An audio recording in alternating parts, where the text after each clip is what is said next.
Shalom, peuple de Dieu, ici votre frère Jean-Cy Tandou. Il y avait quelques vérités spirituelles qui sillonnaient mon esprit, alors j'aimerais bien le partager avec toi.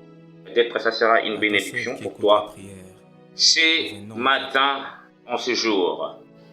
Je crois bien que ça vous est déjà arrivé de messages tels que partagez ces messages, sinon vous aurez quelques années de malheur.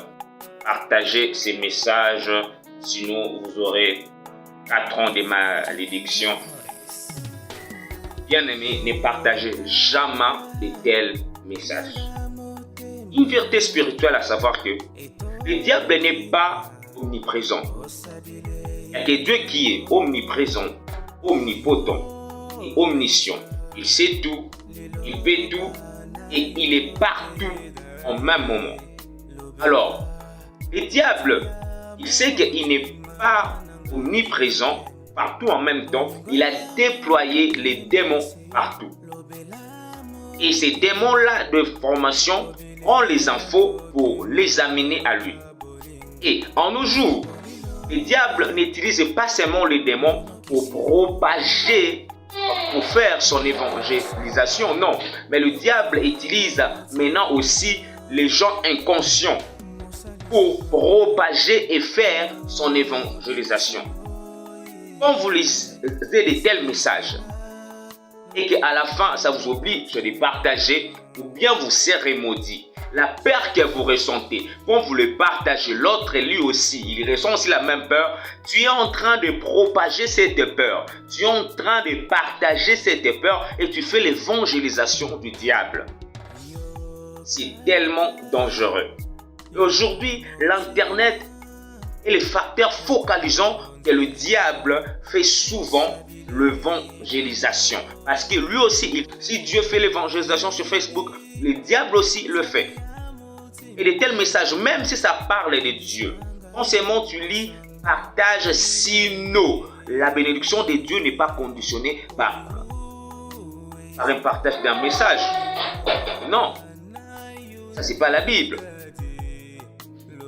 Alors, même vous, hommes de Dieu, vous qui mettez des messages sur Facebook, sur Instagram, pour nous prêcher que Dieu vous bénisse, mais pourquoi booster le message de Dieu?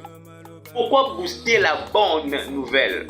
Bon, tu me diras que c'est la technologie, mais quand tu le mets sur les nets, s'il y a 25 personnes qui les regardent, mets-toi dans ton esprit que l'Éternel s'est engagé pour ces 25 personnes-là. L'Éternel t'a donné ces messages-là pour ces 25 personnes.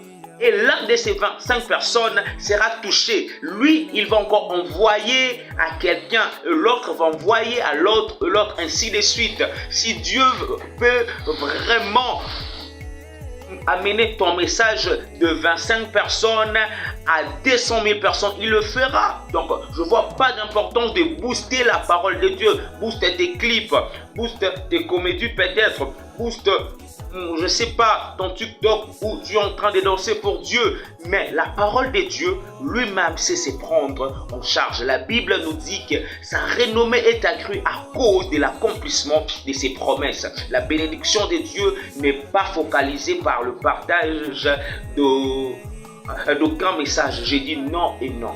Peuple de Dieu, soyons prudents et ne faisons pas l'évangélisation du diable.